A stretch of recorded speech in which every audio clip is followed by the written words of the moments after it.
Last month, I made the difficult decision to not catch bubonic plague. Now you'll ask, Mikey, why was this ever a question at all? Why were you in such a position where you had to choose whether or not to catch the disease that caused the Black Death? That is a very reasonable question. Now, as many of you know, I am performing the Freeloader Challenge.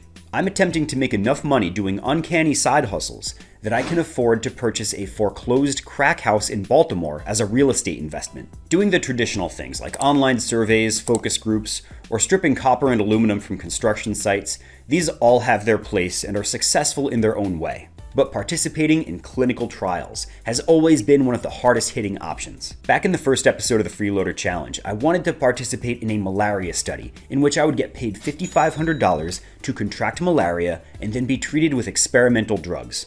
Due to a heart condition, I was ineligible to participate in that study and could not contract malaria for money, much to the relief of my wife and my mother. But last month, I got accepted into a study on bubonic plague.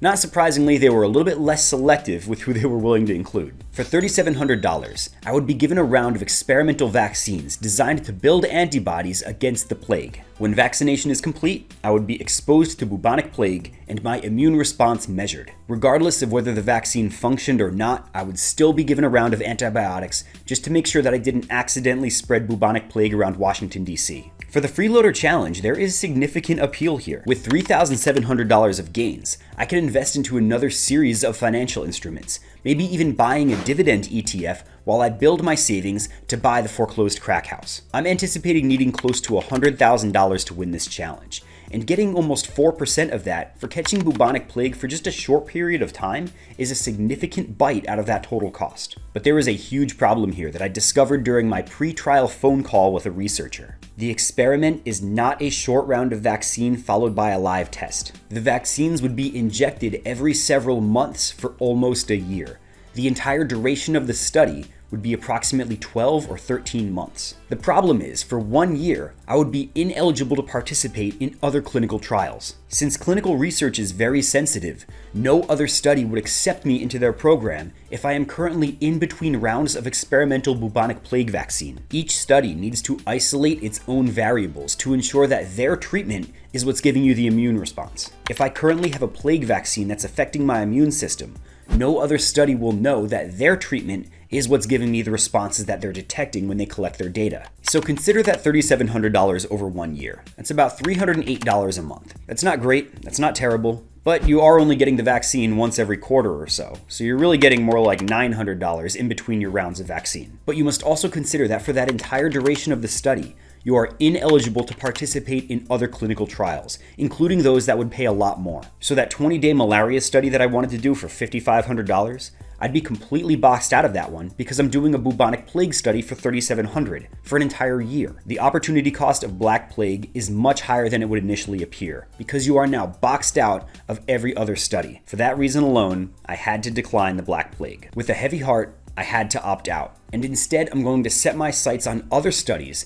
that will give me more buck for my time. Among them is a study that takes place in Baltimore, in which subjects are kept awake for 3 days with no caffeine or stimulants. On the 4th day, you're allowed to sleep for as long as you want to, and the control group will not receive any stimulus while they sleep. The experimental group will be exposed to a pattern of sound waves while they sleep. Then, everyone is kept awake during the next 72 hours, and researchers are going to determine if people who did receive that brainwave stimulus behave differently while kept awake versus those who did not receive it.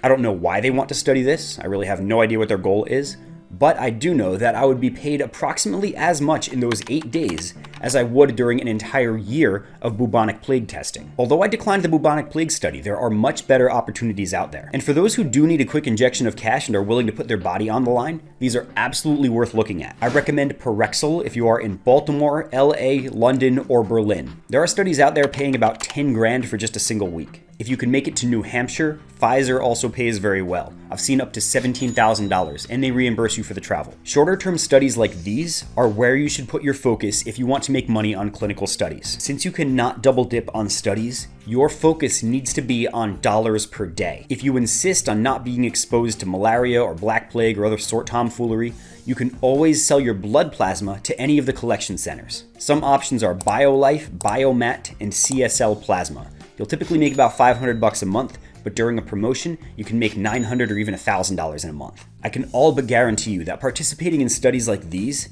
is going to put a lot more money in your pocket than trying to hawk coffee mugs on Etsy or ripping off TikTok videos for a YouTube channel. Focus on the guaranteed dollars, and selling your body for science is a guaranteed moneymaker. And don't get caught up worrying about dying from the disease that they're testing. There are almost no deaths among healthy volunteers in clinical studies. Those who do die during the trial are those who are already dying before they even start. For example, an oncology study that's experimenting with people who already have late-stage cancer, that's the one that's going to record a death from the cancer, not from the study itself. As a healthy volunteer, your risks are tightly controlled.